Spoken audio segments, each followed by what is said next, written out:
Hey everyone, before we dive in, I wanted to share something exciting. You can now send us a text message directly from your favorite audio platform. Yes. So whether you've got a question, want to give us feedback, or just want to share your thoughts on the show, I'd love to hear from you. Look in the show notes at the very start and you will see the phrase send us a text. Click that link, send us your message, and that's it. We can't wait to read them. Now, let's jump in with this episode. Make an offer if I was to be okay with transitioning to play DB. And I Right. told him, I was like, that's not me. I'm a running back. That's just what I believe in. I think I could get it done here. He said, well, I'm not. It was like, well, I'm not gonna make this offer to you because that's what we would be making that offer for, is for you to be a defensive back. Right.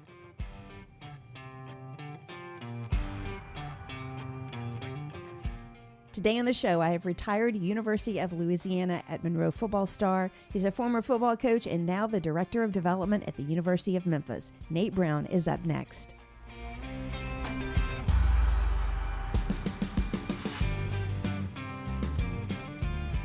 Welcome back to the Fifth Quarter Podcast. I'm your host, Sandy Adams, and this is where we dive deep into the world of sports, talking with retired athletes, current athletes, and everyone that makes the sports world great. A quick reminder, if you're not already subscribed to the podcast, make a note, subscribe to the show wherever you listen or watch. You can find us on Apple, Spotify, Audible, YouTube, and wherever you listen to your podcasts. To learn more about the show, visit our website at 5thquarterpodcast.com. Now, grab your iced tea or your coffee. Get ready to be motivated and inspired because this is where the real stories are told. Today's guest, he's a former high school football standout from Burke Burnett, Texas, who went on to become a 4-year starter and team captain at the University of Louisiana at Monroe. Throughout his college career, he racked up multiple accolades, including the President's Award and all-conference honors. Since hanging up his cleats, he's built an impressive career in coaching and athletic administration with stops at Grambling State, North Texas, Towson, and now the University of Memphis, where he serves as Director of Development. Today, we're diving into his journey from player to coach to administrator and the lessons he's learned along the way. I couldn't be more excited to welcome to the show Nate Brown. Thank you. I really appreciate it. It sounds great. Really good. Don't know what to say about that. I Hey, appreciate it. no half effort here. I try to go all out for my guests. Okay. I always like to get started and with how we know each other. And we actually met obviously through the University of Memphis. And today I actually got to wear Memphis stuff. So we've met through the ambassadors and the donors and things like that over the course of this past year. So we have a mutual friend, Donna Humphreys. Give a shout out to Donna. She's like at every game, basketball game, football game. She's on TV. She's on ESPN all the time. So anyway, it's been really great to get you on the show. We've been trying to do this. I had to get you through football season. We'll talk about that in a second. And through basketball season, we won't talk about that. And just kind of, find out about your journey because it's really interesting. I love to hear people's stories and how they've moved through their life and the trajectory of like where they started and what they thought they were going to do and then how they end up. So, I'm going to take a breath now. So I'm you're so laid back today, and I'm like really hyper. Um, let's start off with just tell us a little bit about your current job. We'll get to all of that at later on in the show, but just kind of who you are today. Like, how would you describe yourself today, and then what your job is? Ooh.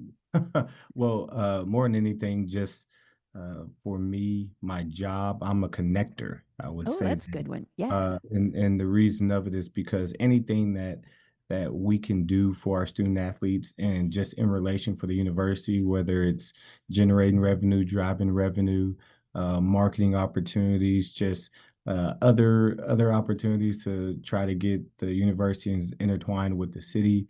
Right. There's a lot of things, a lot of hats that I Yes, wear currently. So they said it's better to I'll just give you the title director of development that deals with that's everything. right. So technically, I think that's the best way to do it. I'm a connector for the university, and then everybody outside that we're trying to bring into the mix, and not only those with businesses and things of that sort, but just our donors as well, and Right. alumni that we're trying to bring back to re-engage with and get them back involved with the program as well. The re-engaging the alumni, I love that part of it. I really do because I feel like that for people that have lived here, because you did not grow up here, you're Texas born and bred. Okay, I Yeah. did 16 years stop in Texas, but I feel like the university has grown and spread and more people and more athletes come in that are not from Memphis. I think that connecting with the previous alumni has kind of gone, awry. And I think that it's really a good thing to bring those back, even the lesser known alumni. We bring back D'Angelo. Oh my God, what's his name? Williams. Thank you. We bring him back and other ones that are very high profile, and also in basketball too. But the lesser known people, I think that building those bridges too, and we can talk about that later. But I love that thing that you're a connector because I think that's a really good. Whether it is donors or student athletes or whoever, you are connecting them to each other and to the school, and I think that's and then past and present. That's also a connector. Yeah, no, it's actually one of those things that's like it's a hidden gold mine per se, Yes. because whenever you're thinking about, those that actually care about the institution and the university, it's going to be the student athletes or the former student athletes, because there's a Right. lot of pride Right. that, a lot of blood, sweat, and tears that was put into the university and building it to what it is today, so, that's an Right. untapped piece whenever you're talking about bringing in a larger base and connecting with more folks. And I think that for me, having the opportunity to do it on the football side, when I first started, when I actually first got here, I Right. thought that was one of the best projects I could have had. And it led to the Glenn Rogers, the senior, honoring him and then creating this app that I created. And it was so much that you can build off of. And then, like you said, I'm not from here, but I Right. realized that the people that you connect with here, they're about the city itself and the Yes. people that are in here, and they call everybody once you move here and you're great with them, they call you a transplant. So now you're here and they can say you can claim Memphis if you that's want. that's right. It's so I mean that's where all those student athletes, even though they're in other areas, they're in Texas, they're in Atlanta, they're in Charlotte. To them, Mhm. they're like, oh yeah, they'll say I went to Memphis. I can say I'm from Memphis, but I love Memphis. It was like I love Memphis. So that has been something that's been consistent. And I that's just such a great message because I moved here in 1986 to go to college and grew up in a small little town 2 hours northeast of here. And for me, like if people ask me where I'm from, I say Memphis, even though I spent 18 years of my life in a small town 2 hours away. To me, I was raised here is pretty much how I describe it. How long have you been here? All right, so I will be heading into year 5 in July. So Oh my God. we were very blessed. So I coached forever Right. prior to this side of profession here, and we moved every year to 2 years. Yeah. The longest place we ever stayed at, whenever I was coaching, was for 3 years. Wow. So for us to be able to get a little bit more established here, my wife, she loves her job. Right. She's consistently addressed how the professional piece for her growth, and then also with our son and how Hmm. he's progressing. And she's more of like she wants to be here. She's not looking forward to going anywhere and things like that. Even though she knows I'm in athletics, and we know that's always part of it, Right. but for us, it's just, it's been 4 or 5 years. It's a little different Right. because we've been here longer than the norm. Sure. But we Sure. both love it though. The people here, uh, the opportunities that I have, that she has, and just seeing our son grow. Our son was 5 months old whenever we moved here. He's a Memphian. Yeah, He's a he's not Memphian. for. That's why I said technically our son's gonna say he's from Memphis. That's So right. That's yeah, right. so since 5 months old, this is all he knows. He knows Memphis, and he knows he'll go to Louisiana to see see the in-laws at the end of the month in July, and then he knows he'll go see or his cousins, and then he'll go see my side of the family in Right. Texas, Right. in June and sometimes in July. Right. So, Right. Memphis is home for him. So, So let's go. Let's talk about Texas. So I didn't practice the name of the town, Burke Burnett. Is that oh correct? yeah, Burke Okay. Burnett. So Mhm. where is it located in Texas?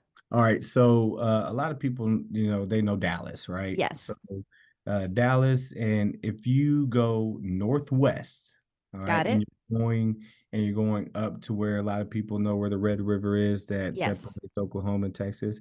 So you're Mm-hmm. going northwest about an hour and some change outside Mm-hmm. of Dallas. That's where you'll find Wichita Falls, Texas, and then Yes. Burnett is a suburb of Wichita Falls. I'll have And to go and look that up then. it's unique. A lot of people, Burt Burnett, they don't necessarily know that it's one of the original oil boom areas. Ah, So yeah. you struck oil, like it's literally called Boomtown because Right. of where everybody was able to tap in and drill there. But Wichita Falls is really known. A lot of people know Wichita Falls because of Interstate 44 that takes you through Kansas and all that. Mm-hmm. But more than anything, it hosts the largest tech base in the Air Force. Uh, so Really? so it's consistent changeover for airmen that come through and they learn how to fly there in Wichita Falls, and then they get their orders there, and then they get shipped out across the country. I'll have to ask my brother. He was in the Air Force for 12 years and he Yep. knows Yep. everything about the Air Yep. Force. Yep. Shepherd Air Force Base. Yes, that's exactly. I've heard of that. So your son has quite an interesting, I call it a triangle. So he's got Texas, he's got Louisiana, he's got Memphis. Like there's three cultures that Mm. have some similarities, but don't. But I think they all are basically gritty and just hardworking. So he's got a good base there. Yeah, that's what we're hoping that we're hoping that he does take on the fact of how me and his mom operate. It's the work ethic piece, but then also, you know, not only the work ethic piece and just being social, but also, showing some Mm, empathy and things like that. And right, that's part of the program that he's in currently for like pre-K that he's in right. there. So it's I mean it's we're definitely proud, and we're praying that it definitely works out in that capacity that it makes it work. So let's talk about those early years. What was young Nate like growing up in Burke Burnett, Texas, uh, boomtown? well, no, that's well, no, I was a big sports guy. That's how I had a lot of time that I invested in that other than just working. So my my regular days is I would work out in the mornings, and school was school, and then I would go to work. I worked at a movie theater for my entire time that I was able to work, other than whenever I was 15 and I was able to work at the commissary and bag for tips since I legally could Okay, not get that any. is like such an American story right there, working at the movie theater and the commissary. Okay, that is Yeah, I mean that was it, and that's what I had time for. So so in high school I played football, played basketball, I ran track, and I power lifted. So I was consistently, and I was in a program called PALS, which was just I peer know it. assistance. Yeah, Yeah, so yeah. I mean, I was consistently doing things school wise and working out in that capacity. But then I wanted to get a job because I wanted to uh, purchase a vehicle for Right, myself. And right, so I worked at the movie theater and saved up my money and right. was able to buy me a vehicle my junior year in high school. So Okay, so when did you pick up a football? I picked up a football as soon as I was able to run. It seemed like that, or walk whenever my mom mentioned it. But last thing I can remember, I was at least I was probably like 5 or 6, and I was playing just in the front yard with a lot of cousins. It was Right. back in the time you throw the ball in the air, whoever catches it, you just gotta run and don't get tackled. And, and it was I got busted lips and busted chins. I have stitches everywhere. I've had stitches everywhere. So that when you're talking about football, it's been ingrained in me since I've been able to be mobile. So then in high school, what encouraged you, or what was the thought process to play the other sports? Well, whenever we were introduced to this was with coaches there at Right. Berg. We were introduced to the other sports because it's still a small area. Mm-hmm. In Texas, you do have a lot of small, Yeah. towns, Yeah. and whenever you're competing, you compete. The entire town goes. It's like a town, and with that, that means we just had a lot of athletes that were doing crossover sports. But also, I love to compete, and Ah, a content situation is like I didn't believe in, all right, I'm just gonna do football, just be great at football. No, I want to do it all. And I knew right. that I think I thought it would all come full circle, which it did, to help me in competing in football. So whenever you talk about basketball, it just helped with certain skill sets that you can't necessarily get in movements, just focusing specifically on Ah, football. And then whenever you're powerlifting, that's obviously the focus on that is strength training and then right. training different muscles. And then, running track, that's a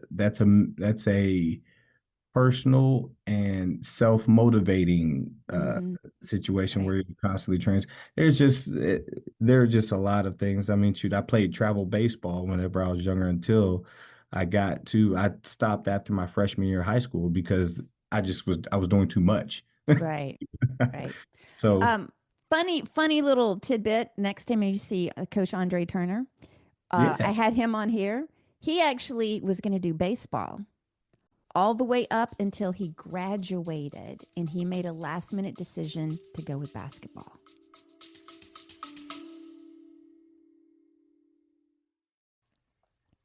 All right, before we get into the next topic, I want to take a quick moment to tell you about something that can really help you level up your personal brand.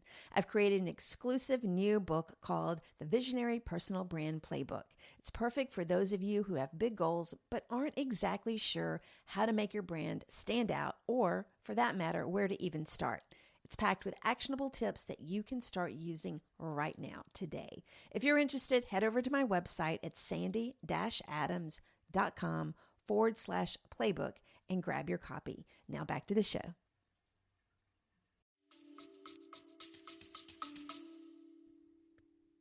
that's funny because my my mom is still frustrated to this day because I was actually a really good baseball player. And I was a center fielder and catcher. Mm-hmm. And the opportunity for me to play was there, but I was too active and I was bored. So like it was just too slow for me. Right. And And so I with get that. that, yeah, so with that, I just didn't want to play anymore because it just didn't do it for me. No, I get that. I had a hard time. I have a hard time watching baseball like repetitively, the games. So you get into high school and you're like a freshman or a sophomore. Did you have a thought process about what you're going to do after high school? Had you already started thinking about that? That was something that I was already thinking about. I wanted to go to college, play football, and then go move on and play professionally, right? So Right. it was a little bit easier for me because whenever I was playing in Little League, I always played up in everything that I was doing. Mm-hmm. Right. So I already knew that I would have an opportunity to continue to play. And whenever I got into my freshman year in high school, it was actually pretty hard for some.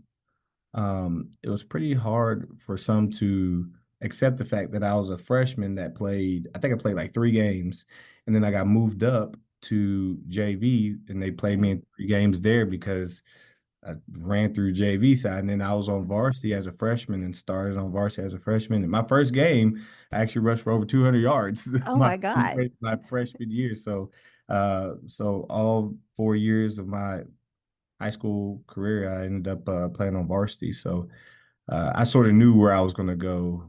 Right. From there. Right. So then you get into your senior year.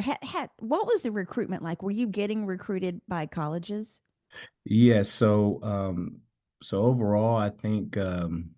I think I was like 26. I was like 26 or 25th, uh, like top running back in the state of Texas. Um, Right. And Texas and likes their football. yeah, and it was so I was recruited by practically almost everybody there except for the really large ones like didn't get recruited by Texas, did not get recruited by A&M. I was recruited by Texas Tech, Baylor, TCU, Right. SMU, North Texas, all those, and then Right. the FCS programs with Sam Houston and all them. Funny story, whenever I was actually getting recruited by TCU, so Des Bryant is actually one of my classmates. So we came out at the same time. We were at camp at the same time as well. Okay. Tell me who he is because I don't So know. so Des Bryant, everybody that is a Cowboys fan, they'll say Des Bryant like that was a catch. He was the one that made the catch against the Packers in the playoff game, and then they said Okay. that he dropped it or whatever whenever he landed in the end zone Okay. and the ball came loose. But he went to Oklahoma State, was a wide receiver out there, and uh, she's a great competitor, and I mean, is a heck of a ball player out there. But yeah, he was with the Cowboys for a very long time. But we were both there, and I actually had an opportunity there at TCU, and they provided an opportunity for me to come play there, but they Hmm. brought up the fact because at that time I was a running back. They brought up that they would make an offer if I was to be okay with transitioning to play DB. And I Right. told them I was like, that's not me. I'm a running back. That's just what I believe in. I think I could get it done here. Said, well, I'm not. It was like, well, I'm not gonna make this offer to you because that's what we would be making that offer for is for you to be a defensive back. Right. And so I tell everybody all the time, I was like, I literally could end up going to TCU, but but me as a young guy, just making that decision. And plus I was just confident in what I was going to do. But no, so the recruiting process was pretty hefty. It was very funny. So I did get recruited by Mike Leach out of Texas Tech. Okay. Um, but uh but yeah, it was very fun and it was very unique. And being recruited by Texas Tech is how I ended up going to Louisiana Monroe. So Really? yes, ma'am. So the guy that was recruiting me at Texas Tech, his best friend was the coach at Louisiana Monroe that recruited the area a little bit. And the guy at Louisiana Monroe was asking him where he could go. And the coach from Tech, he told him, he said, there's this kid out there that he already said he's not going to redshirt. He's going to go somewhere and play right now and he's going to be a steal because he's from a small, he's like not a small school, but a Right. smaller school in Texas. Right. So the guy came out, and as soon as he mentioned, Coach so and so told me to come and see you, and they had a chance to talk and connect, and that's where I was like, all right, well, I had a chance to talk with them, and I had a chance to go visit out there as well because Right. I'd never really gone there. And it honestly was, I was like, this is like perfect for me. It's Division One institution. I was going to get Right. a chance to go play. It's small enough to not, get into much trouble or anything like that, but it's big enough to still enjoy myself and have a great Right. experience. Right. So, for me, it was pretty easy, and I was like, yeah, I was not going to sit in the back seat for anybody. I was not taking the back seat. So, So that's an interesting thing. And I love the confidence of that. And, some people could say, well, maybe you were just too full of yourself. But, a lot of times, and I see athletes, really good athletes, they have to have that self confidence in themselves or they cannot do what they do, how they do it. They have to have that. yes, yeah, it's everybody's like you're flirting between confidence and arrogance and things of that sort, and that's Mhm. that's not necessarily the case. It's just I did have my goals, and Right. on top of my goals, I also believed in myself because I also know the work that I had put in, Right. and I know the work that I put in, and I've also gotten results from that. You Right. know, and the biggest thing was I felt like I was doing things the right way, and I wasn't it wasn't one of those situations where I'm a terrible person, but I'm a great player. Like Right. that doesn't make any sense. So I did, yes, I did feel that, that I was a Well, Uh, and to and to argue with everybody out there that might be saying that, I think the fact that the Texas Tech coach referred you to his best friend, who's another coach, speaks highly of the fact that he saw that you were a good person and a good player. And that confidence gave him the confidence to refer you. So I think that that in itself speaks to your character overall. Um, Definitely that. Okay, so you make the transition from small town Texas to Louisiana. What was that? What was that first year like being on a college campus in Louisiana? Well, so being on college campuses wasn't necessarily a surprise for me because we traveled so much, Mm-hmm. right? And Right, the right. recruiting thing is sort of gets a little normal, and I had my best friend. So my best friend's sister went to Texas Tech as well. So Okay. I was out there a good bit, things like that. So that wasn't necessarily the shocker or something that was, that had an effect on me. It honestly, it was the food. Uh, and I say that because But from that's Texas, true. you got barbecue and smoked, whatever, things like Right. that, right? And the food is good, but it's the meat itself is the flavor and all that. Well, in Louisiana, it's like they season the stuff up, right? Every yeah. And also at the time, it's all got a little kick to it. It's hot. Mm-hmm. Mm-hmm. And so my experience where I ended up going out in the summer a month prior to school actually starting. And I remember I went to Popeyes and I'm like, man, I'm about to go get this two piece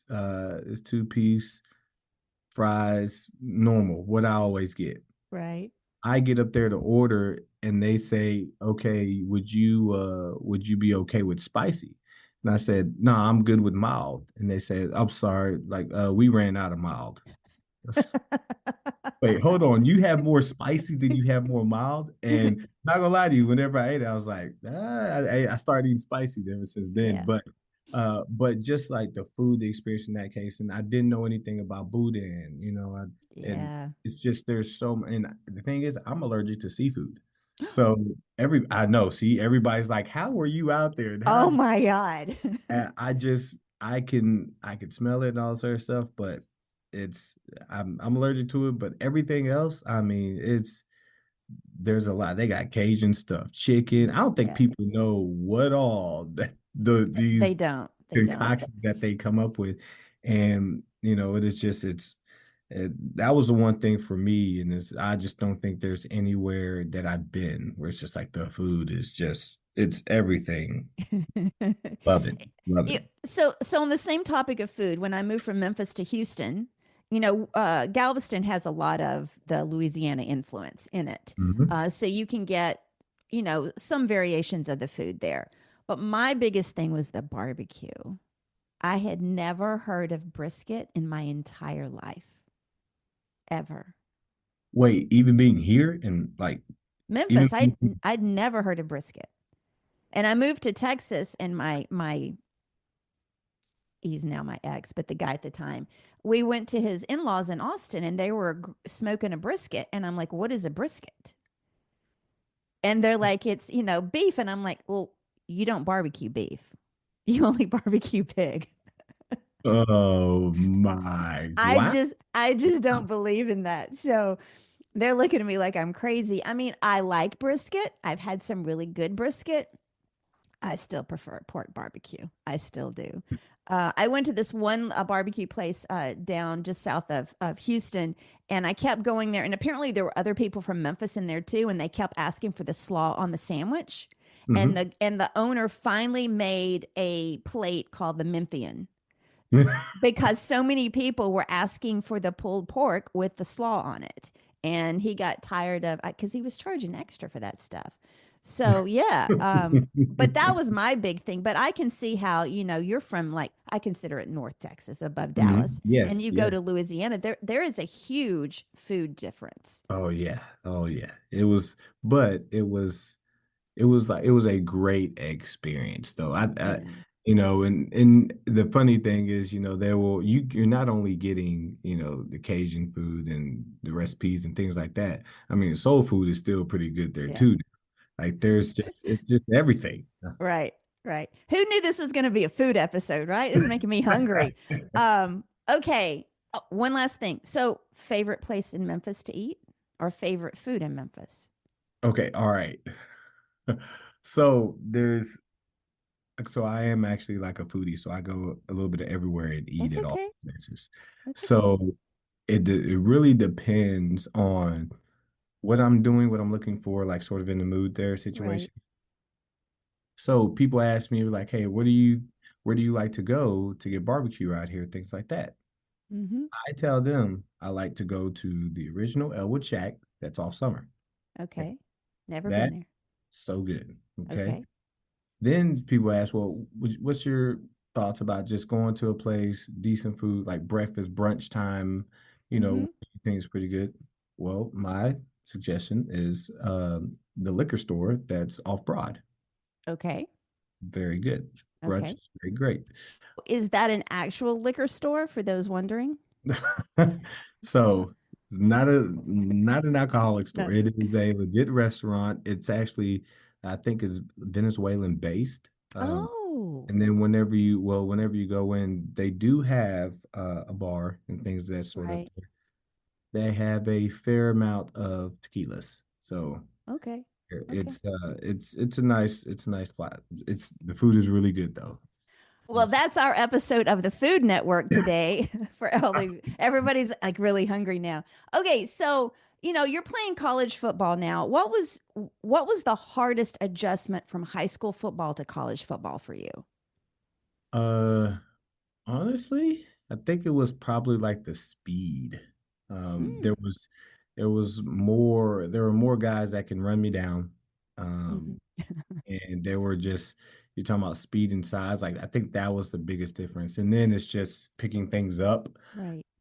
You it just happens a lot faster. And everybody is good. Everybody is good. Everybody. So I had a chance to see that and then I started to understand, okay, this is why they were saying that they were going to redshirt me and all Right. that other stuff. And Right. but I think that was the biggest thing for me was just the speed. And you saw the size. I was a smaller kid coming out initially, so um, it was definitely would have been to my advantage to redshirt if I had a chance to. Right. Oh, that's interesting because I think that some kids don't always understand that aspect of it. Oh, Um, no, yeah. that is correct. While I was Yeah. coaching, it was hard to Yeah. have kids understand that it was like I'm signing you right now because I know you could be a player for us, but you're not going to be a guy that's going to be for me right now. But you're Right. going to be a dude for me here in the next coming years. And that's where the development piece comes into place. And I think that that's the case for I think so many student athletes. They're wanting that immediate action and everybody develops differently. And also if depending on where you went to school and what the coach did and all those kind of things, you don't necessarily develop physically or skill wise at the same speed as everybody else. Right. And I think that student athletes need to not rush so much to try to get to the pros, which think seems to be the case even from high school on. They just want to get there. Because let me tell you, adult life is not easy. You just don't make it here until you're forced to get here. I know, right? I would love to be back in high school right now or back in college. Paying rent, paying mortgages, this is not fun at all. It's just it's me and my wife were talking about it the other day. Uh just don't understand, don't know how, but we were just living and thriving in our lives in college while making no money. Yeah, I know, right? I know, right? So how is that even possible and doable? So I mean, Uh, this. I'll have to have you come back on for another episode of like college life or something. We Oh, can swap stories on that or financial things or whatever. Okay, so what was the easiest thing about playing college football? mm, I think so. Some people may think I'm crazy, but the time invested, that was like very easy for me because Oh, I loved ball. right. I love ball and I love ball and I love my boys, like just hanging out the Yeah. locker room and stuff. So so that is it was easy for me. I we lifted in the mornings. I'd go to class, then I get back and I would be there in the training room just to make sure I take care of myself before meetings start. And then Right. afterwards, then I'm hanging out. But I spent majority of my day over there, if I'm not watching something or just talking ball or doing Right. something. It was, yeah, the time invested was easy for me. Well, that's again, I don't think that that is the thought process for a good portion of student athletes. It goes back to that, they just want to do it and go on, or at least from around here, I see a lot of the high school athletes that kind of take that mentality of they play for social media likes, maybe. Oh, Yeah, yeah, it's a whole nother another thing there. So so was there ever a moment in college where you questioned whether or not you should be playing football? that actually came about my junior year. It was my red shirt junior year. Mm. The reason why I had a red shirt because I had a medical shirt. My true freshman year against Texas A&M, I ended up tearing the front and back of my Oh, labrum. okay. So I had complete shoulder reconstruction and whatnot. So I was able Oh to my get a God. medical shirt because it was like the fourth or fifth game of the season, and it was season injury or Yeah. season ending, yes, Yeah. season ending injury. So my redshirt junior year, my Achilles and lower part of my calf was like Hmm. partially torn or something like that. Oh my God. It was some weird stuff, and I had a really tough junior year. I was on and off starting, and just at that time I was also battling, and every now and then it was a true freshman or a Hmm. retro freshman where he was starting or I was starting. So that makes you wonder if you could still do it and Right. stuff like that. And Right. I was like, well, I was graduating as well, so just the injured piece, and I was like, I can't even keep my spot. And so I was like, is this, am I done? And I may just, see what it looks like professionally. Cause during that time, my thought process was I was going to be a strength coach. Right. So well, all that stuff changed too. So there's a lot there. But yeah, that was that time whenever I just didn't know if I was still able to compete per se. Right. And yeah. So did you want to go into the NFL draft? Were you trying to go there as a junior and a senior, or did that kind of change your thought process? So I guess to do a little bit more context, I was also disappointed in myself because the way I got hurt, uh, Mm. because I could have came out my redshirt sophomore year, and I had one that was like one of my best years, and Right. uh, with that opportunity, I'd sort of felt that, oh man, I went back, I'm here, and then now everything is done. Right. So I was like, well, maybe this is a sign and I'm not going to continue to compete. I don't know.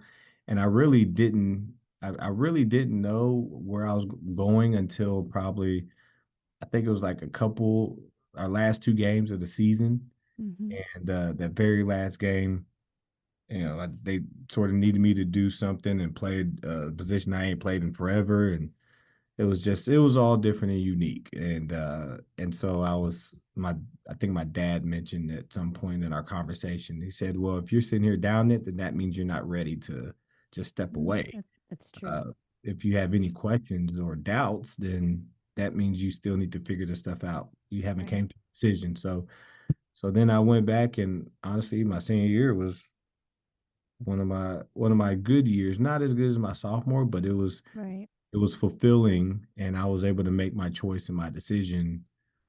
All right, I'm going to do my part. I'm going to take my shot. And once I take my shot, if it doesn't work out, I'll be okay. And I already getting myself set to move forward and to be successful in some capacity. Right. Right. So did you take a shot at the draft? Yeah, so I did my pro day. Okay. compete in my pro day, and then I had some private workouts with the Browns, the Saints, and the Cowboys and the Eskimos in the CFL, Okay. and the BC Lions. Okay. So had my workouts there, things like that. Didn't quite work out, and since it didn't work out, I ended up getting a phone call to help with our women's basketball strength and conditioning there at ULM. And the Okay. reason why I was able to do that was because my intern for my undergrad, I was uh I was working with them in some other sports, and so they knew me, and I had already written their workouts prior to, so they're very familiar to me. While the head guy that was originally there, he got moved over to football because football strength coach went to go coach in the NFL. Okay. So that was sort of how I just, oh, well, you know what? It didn't work out for me. I need to find a way to get something done. And then they also provide the opportunity to pay for my school for my second degree and my master. So Right. went ahead and made the decision a lot easier afterward. And from a lot of the athletes that I've talked to on here, that decision and I'm going to do air quotes for people that are listening, to retire from Oh, competition. It's not always easy. I've had one guy on here who talked about he just kept waiting and waiting and waiting for a phone call. And 6 months in, his uncle said, I don't think that phone call is going to come. He was waiting for, a pro team. I think he was a football mhm. player. And, others that, they had horrible workouts and then they couldn't find a job and they didn't know what to do. Like there's been a lot of those. I find that the women always have plan B because plan B was actually to play pro. Plan A is the degree and a job. And it's the opposite with men. Yes. Um, and I think, I feel like I could do a dissertation after I've done all these interviews because it's been very enlightening. Um, but the thing is, yours was kind of okay, and you already had, I think, that mindset that I'm going to do this, I'm going to give it my all. If it doesn't work, and then this opportunity presents itself, and you're like, okay, I think that's a smooth transition. But mentally, how hard was it to stop playing football and go to a regular job? Oh, now that now that's different. That Mm-hmm. is different because your your mentality has to change drastically. Yes. The reason why I say that is because we were so okay, I finished playing the season or whatnot, and I am preparing for pro day and things of that sort. Right. All that's great.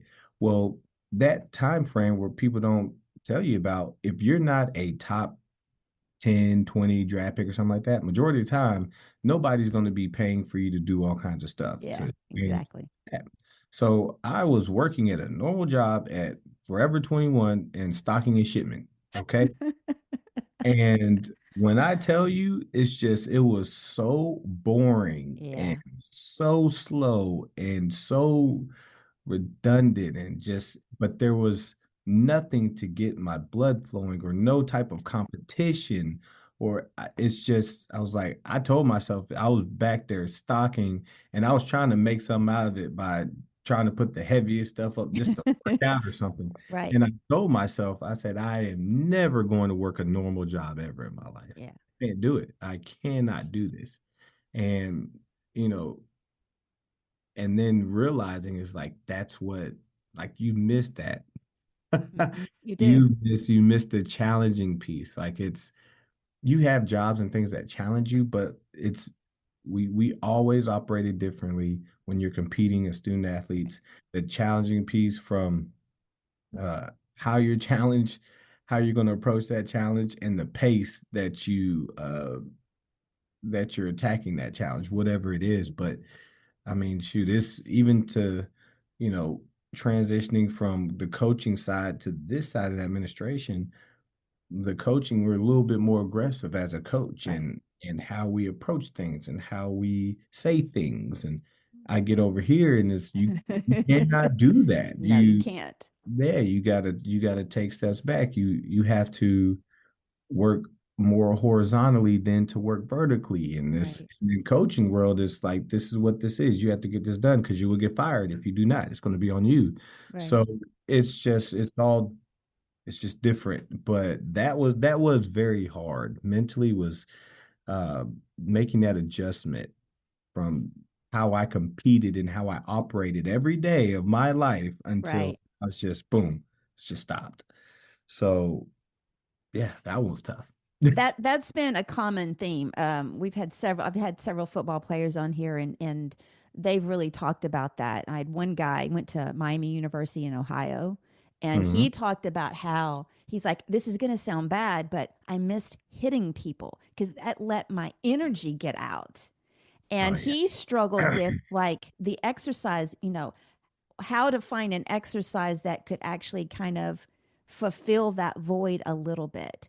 And so for you, how did you do with your exercise going from this very structured exercise regimen to basically none unless you do it yourself?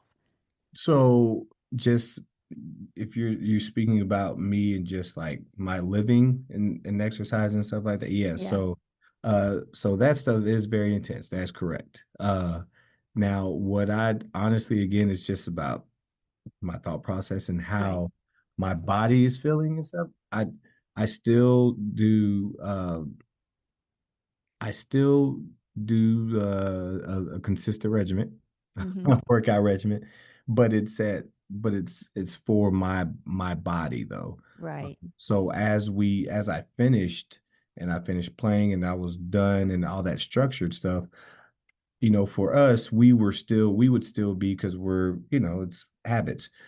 I still worked out, Right. not as intense, but I still worked out and then now I'm older, so I still have what I do and I'm not working out 5 days a week. Right. Went from 5 to 4 in my late 20s and now I'm in my late 30s and now I'm down to 3. Uh, it's what's good for me. You used to work out for 2.5 hours, and then it went to 2 hour and a half. And now Right. I'm like, if I hit 50 minutes, then I'm just like, nope, I need to go ahead and take it in. But no, but the schedule piece and then your body and gives it going and things Mhm. like that. That is something that I mean, I think it's a drug for us athletes. Well, It's something sure. it's something that it just gets us going. And everybody wonders, like, I get up at 5, I work out 5:15, I shower and everything, get all that Hmm. stuff done by 6:30, and then I'm rolling like my Right. day. It's Right. That's because that's just how I've operated from a student athlete to now. It's ingrained in you. Yeah, yeah. I feel like I'm Right. not doing what I'm supposed to do. Right. I had one lady on here. I think she's the assistant athletic director at Georgia Tech or Georgia State. I can't remember. She was a track person, and she said she got to a point where her body was having withdrawals because she was not working out. And she So had to put that back in because it was hard for her. so there was a stint where I didn't necessarily work out much, and the Hmm. withdrawals piece is like I could feel my body falling apart. Right. If I moved a certain direction, I would feel, oh man, I'm about to pull that. How am I gonna pull that? Or you start to realize you're getting all these knots and stuff. It's Right. you don't recognize the upkeep and everything that you're doing with your body until you're not doing it. Um, Hmm. and then I always heard the older guys and things like that. They would tell us, "Hey, you're working out. Just never quit. Like, just don't quit. That's right. You keep doing it." And I was like, "Man, I ain't gonna keep doing this intense stuff like this." But it's just about moving your body. It is. It is. So let's talk about the leadership role for student athletes and how do you empower student athletes, whether you've been a coach or in administration now? How do you empower them to lean into their leadership skills or to even see that they have leadership skills? Oh yeah. So I'll give an example on the coaching side, and I'll give one on this side. Okay. So coaching wise, I remember I had a young man that he was a starter. He was at North Texas. He was a starter as a sophomore and a junior, sophomore, junior, senior. He was starter as a freshman. Mm-hmm. And when I got there, I had him, he was still starting as well. But for him, he didn't have much guidance at home or a father figure. So he Right. was raised by a young lady. And for him, he didn't understand the influence that he had on everybody in the room, which the influence was actually the credibility and also the growth in his production and his play. Mm-hmm. So throughout the season, I would always ask him what he thought everybody else was paying attention to in his perspective, right? And Right. the reason of that is because it would also help him continue to help him realize that he has to continue to pay attention to the decisions that he's going to make or what he's going to say, and then also how he's going to show um, the progress of what we're supposed to be doing and things like that to everybody else in the room.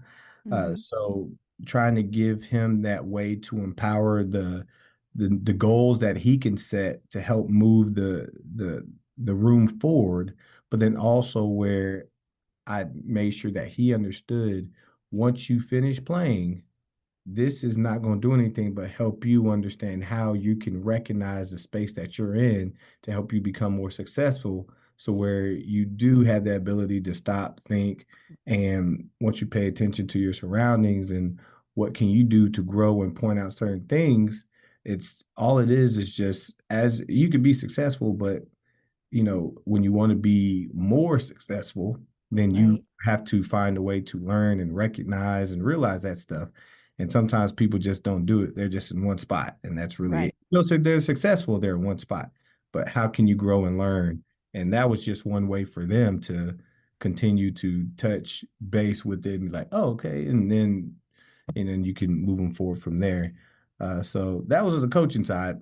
Uh, Okay. let's see here. Um, on this side, it's a little different. I'm not as hands-on.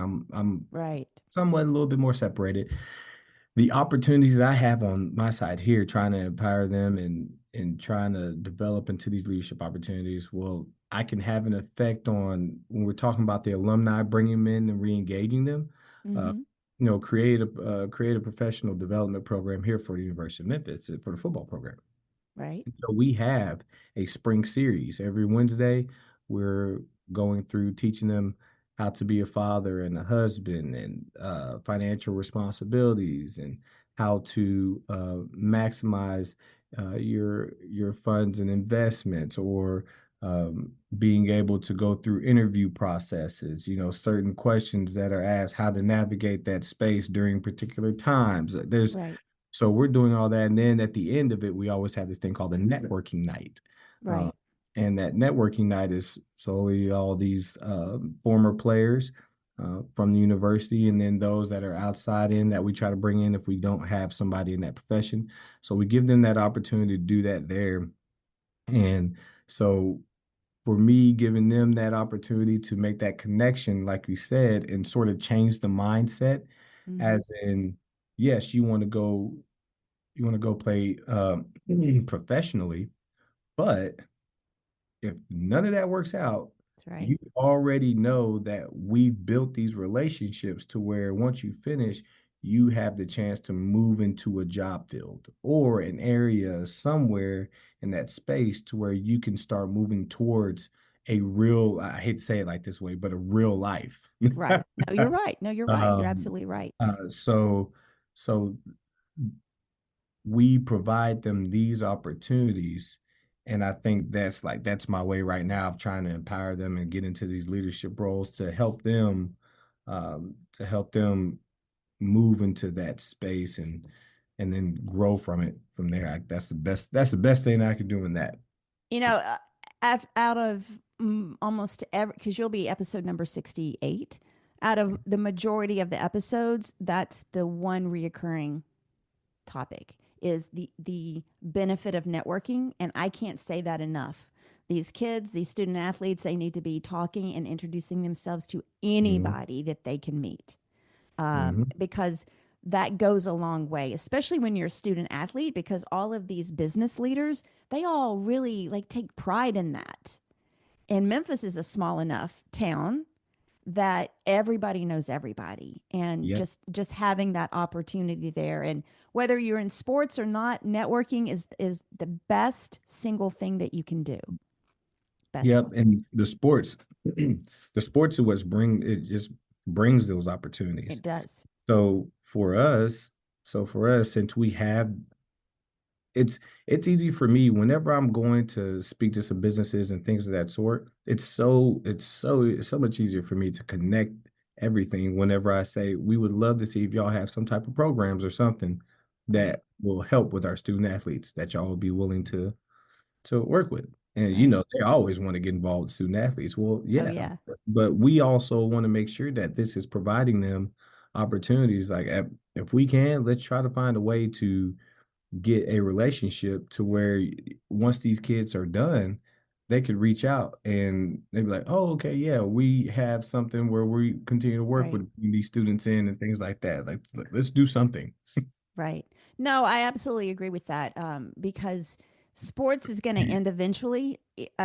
Playing sports is going to end eventually. You don't know when that's going to be, and Mhm. you've got to start making yourself as well rounded as possible going into your next phase. So let's talk about.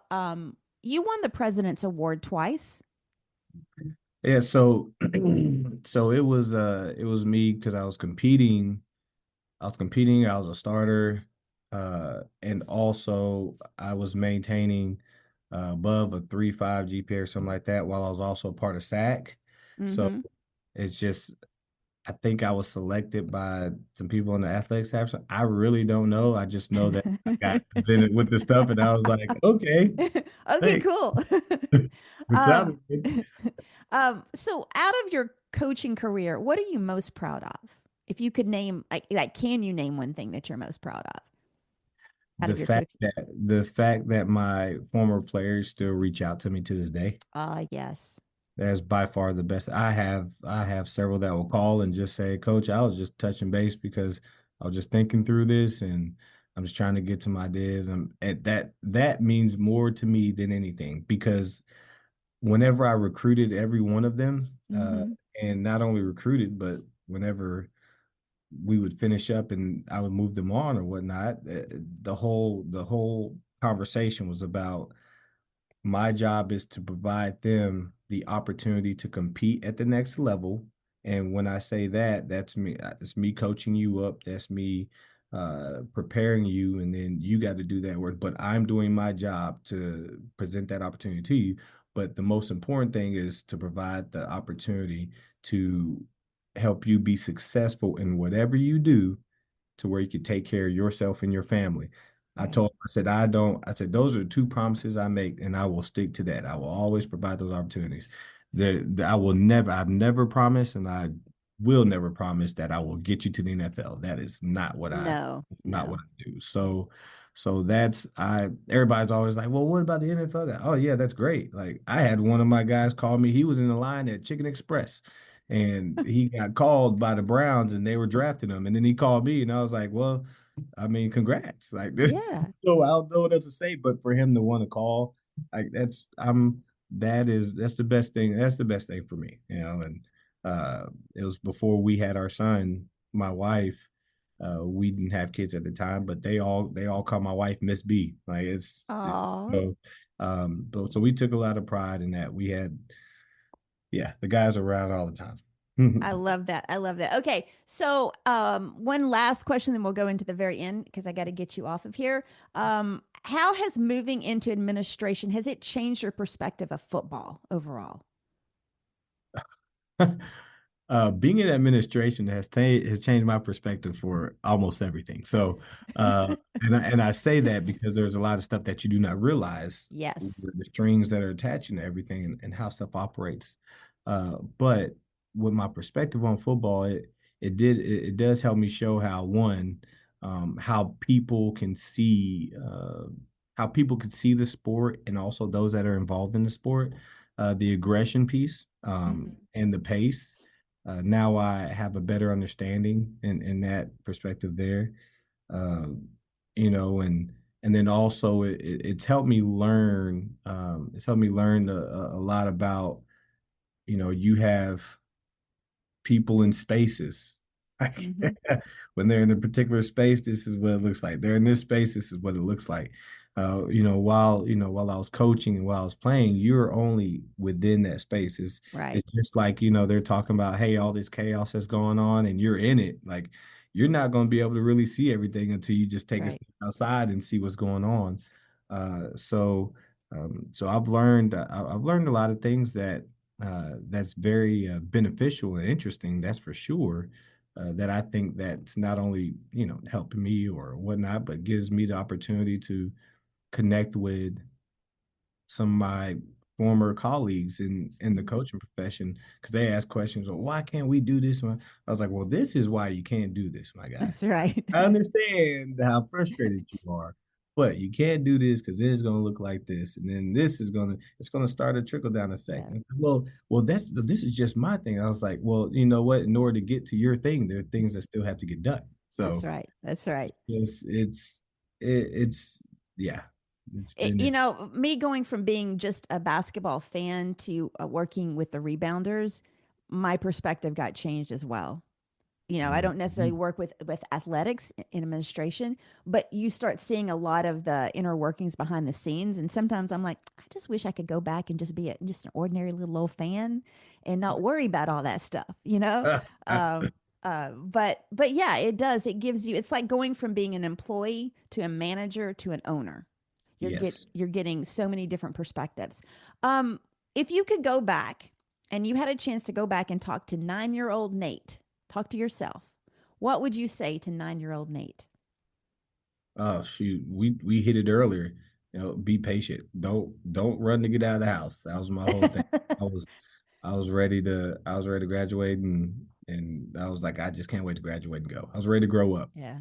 Yeah. I was ready to grow up. It's just there's so much to learn. There's so much to learn. There Just is. just yeah, man. Just be patient. Enjoy life. Enjoy life. Enjoy. Um, okay, so what do you I think you kind of already answered this, but what do you see as your biggest value to others today? My biggest value to others today, man. You know, I think my biggest value, I think that everybody that you do speak to as well, especially those that probably be younger as well, I'm big on paying it forward. Um, Mm, my experiences and my experiences are very unique and different, and I right. think that's where the value comes in there. Uh, but I think majority of it is just that paying it forward piece, having the opportunity to help guide a little bit. Right. Also, in understanding with that guidance piece, they also know I'll be like, okay, and then sort of let them get that experience. And you just, you help them out after that.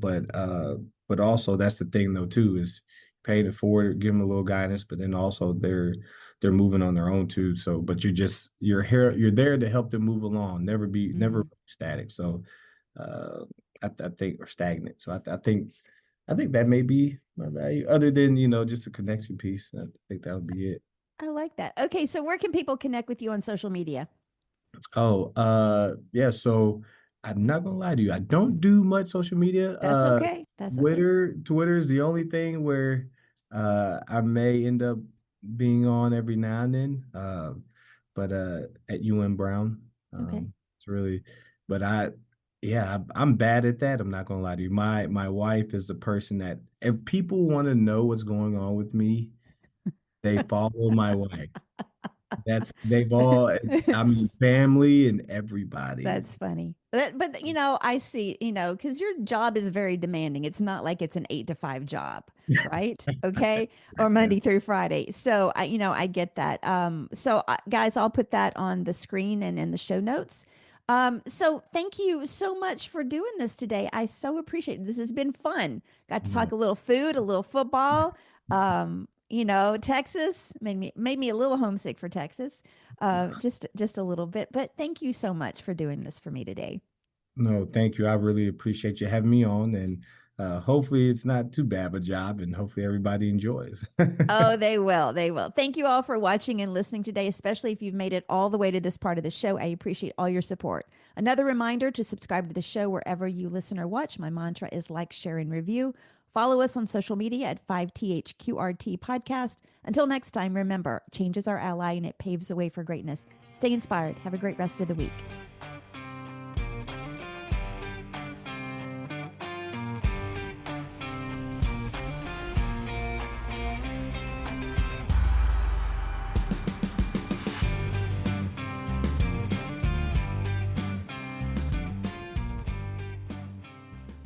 Hey everyone, a quick scheduling update. The Fifth Quarter Podcast is moving from a weekly show to an every other week schedule.